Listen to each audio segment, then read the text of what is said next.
उनको लगा कि ये सब मर चुके हैं, तो उनका एक जो पाकिस्तानी जो कमांडर था उसने अपने जवानों को आदेश दिया कि इनको रीचेक करो, इनमें से कोई जिंदा तो नहीं है। तो उनके पाकिस्तान के 2 सैनिक आए, आकर के हमारे जवानों के शरीर के अंदर गोलियां दागने लगे। तो मैं बेहोश था, लेकिन इतना बेहोश नहीं था कि उनको सुन ना सकूं या देख ना सकूं। तो जब मेरे सामने वाले साथी को जो सीने में आकर 4-4, 5-5 जो राउंड के ब्रस्ट मारे, रेड बॉडी ऐसे उछलती थी ऊपर की तरफ, सामने वाले को मारा, बगल वाले को मारा, मैं भी इस तरह से ऐसे पड़ा हुआ था। उसने फर्स्ट में यहाँ पर ब्रस्ट मारा, फिर मेरे पैर में 2 जगह पे मारा।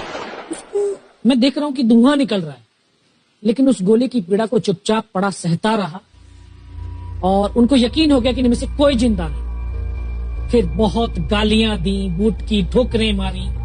फिर काफी देर के बाद में उनका जो कमांडर था उसने बोला कि इनके वेपन उठा लो, और नीचे जो हिंदुस्तान का पोस्ट है उसके ऊपर दूसरे जो उनके साथी थे उनको सूचना दिया, उसके ऊपर कब्जा हमला कर दो।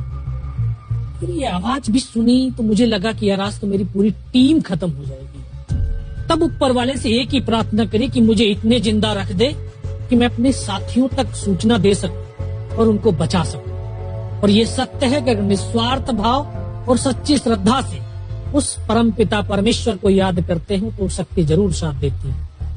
दोबारा से उसके साथी आए, पाकिस्तान के सैनिक आए और हमारे जवानों के शरीर के अंदर गोलियां दागने लगे। उन्होंने फिर उसी रोटेशन से गोली मारी, फिर भी मेरी बाजू में, पैर में गोली मारी।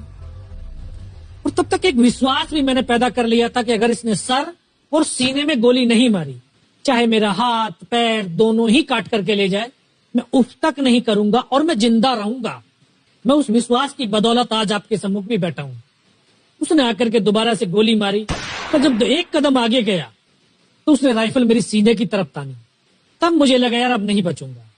लेकिन कहते हैं कि जाको राखे साइयां मार सके ना कोई। और ये इस देश को हम भारत माँ बोलते हैं।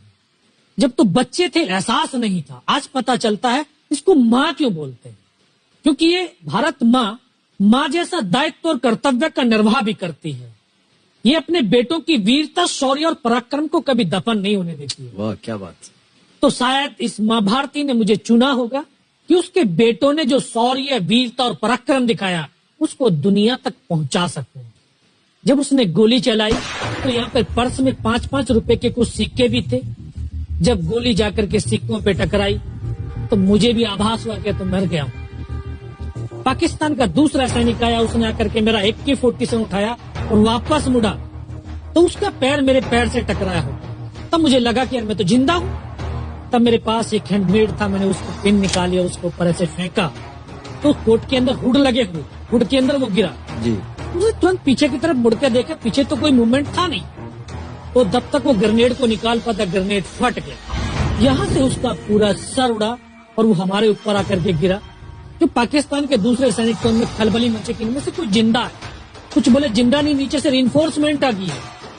तो उनमें खलबली मची। मेरा पास वही एक मौका था, मैंने दोनों हाथों से उसकी राइफल को उठाने की कोशिश करी, ये हाथ हिला नहीं। एक हाथ से राइफल उठाई, वहां से ब्रस्ट फायरिंग किया, 4-5 पाकिस्तानी सैनिकों को मौत की नींद सुला दी। फिर बाएं हाथ से पलटा खाया, दूसरे पत्थर से 3-4 जगह से फायरिंग किया। वो जो उनका मोमेंटम था, जो हौसले थे, पस्त हो चुके थे, वो भाग खड़े। 2-3 मीटर गया, जाके देखता हूँ सामने उनके लंगर चल रहे हैं, उनका लिविंग टेंट बना हुआ, उनके जो हैवी वेपन का डिप्लॉयमेंट था वो सब कुछ वहां पे लगा हुआ। उस समय जहन के अंदर एक ही पागलपन था, अपने साथियों को बचाना। फिर मैं वापस धीरे धीरे रेंगता हुआ अपने साथियों तक आया। फिर मुझे लगा कि इनमें से हो सकता है मेरी तरह कोई साथी होगा, जिंदा होगा। उनको देखा, किसी का सर फटा हुआ था, किसी के फेफड़े निकले हुए थे। बहुत देर बैठकर रोया भी, फिर अपने आप को संभाला। चारों तरफ बर्फ ही बर्फ, पहाड़ी पहाड़।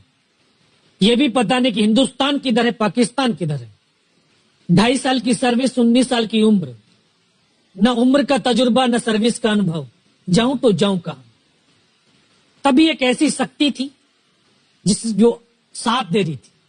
जब इसी शक्ति का आवाज हुआ, उसकी आवाज का आभास हुआ कि बेटा इस नाले से नीचे लुढ़क जा, मैं बहुत 500 मीटर लगभग नीचे रोल करता हुआ आया और अपने साथियों जो नहीं चढ़ पा रहे थे दुश्मन की भारी फायरिंग की वजह से, वहां तक पहुंचा। फिर उन्होंने मुझे पकड़ा, वो फर्स्ट एड दिया। फिर वहां से जो हमारे कमांडिंग ऑफिसर कर्नल कुशाचंद ठाकुर, फिर उनको सूचना दिया। तो ये लगभग 1:30-2 बजे का समय था। वहां से फिर कमांडिंग ऑफिसर तक मुझे ले जाया गया। फर्स्ट एड तो हुआ, लेकिन ब्लड इतना निकल चुका था कि दिखाई देना बिल्कुल बंद हो गया था। जब उनके पास पहुंचा तो उन्होंने बोला, बेटा मेरे को पहचानता मैं कौन हूं?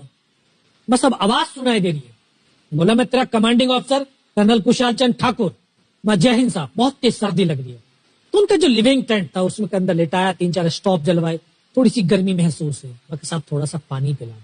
बोला, ठीक है पानी पिलाते हैं। तभी डॉक्टर साहब आए गए, उन्होंने ग्लूकोज की बोतल पिलाई, थोड़ी सी एनर्जी महसूस हुई। उन्होंने बोला, बेटा कुछ बता सकता हूँ? कहा, सब बता सकते हैं। तो उनको बताया कि सर ऊपर ये घटनाक्रम हुआ है और ये वहां की इंफॉर्मेशन है। तो लास्ट में उन्होंने बोला कि बेटा जवान की रिक्वायरमेंट क्या है? मैं, सब जवान की रिक्वायरमेंट एम्यूनिशन और फील्ड पट्टी की है। बोला, खाने के लिए नहीं चाहिए? सब भूख नहीं लगती।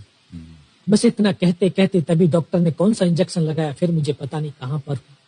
फिर होश आया 3 दिन बाद, देखा ऊपर पंखा चल रहा है। पता चला कि 92 बेस हॉस्पिटल श्रीनगर, और वहीं से मुझे बेस हॉस्पिटल दिल्ली रेफर कर दिया और 16 महीने तक उस हॉस्पिटल में मैं रहा। 16 महीने तक आपका इलाज चलता रहा? जी। और वहीं पर हॉस्पिटल में ही मुझे पता चला कि 15 अगस्त 1999 को जब ये परमवीर चक्र का जो अनाउंसमेंट हुआ, तो वो वहां पर ही मुझे पता चला। क्या है सर?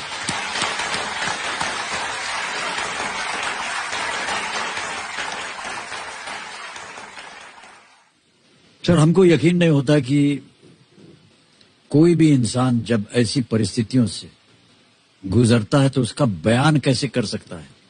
लेकिन ये आपने अपनी बहादुरी का एक परचम जो है वो फैला दिया है।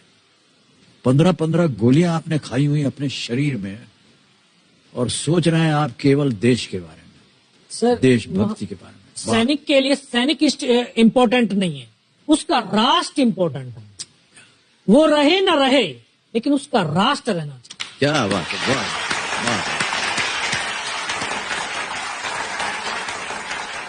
न केवल आपने इतना बड़ा योगदान दिया, बल्कि आपके जैसे कह रहे थे कि आपके बहुत से अच्छे मित्र जो थे, जो आपके साथ टीम में थे, वो भी शहीद हो गए।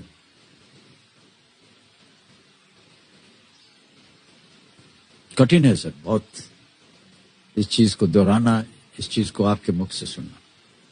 अद्भुत है सर, अद्भुत है। बहुत बहुत शुभकामनाएं, बहुत बहुत शुभकामनाएं।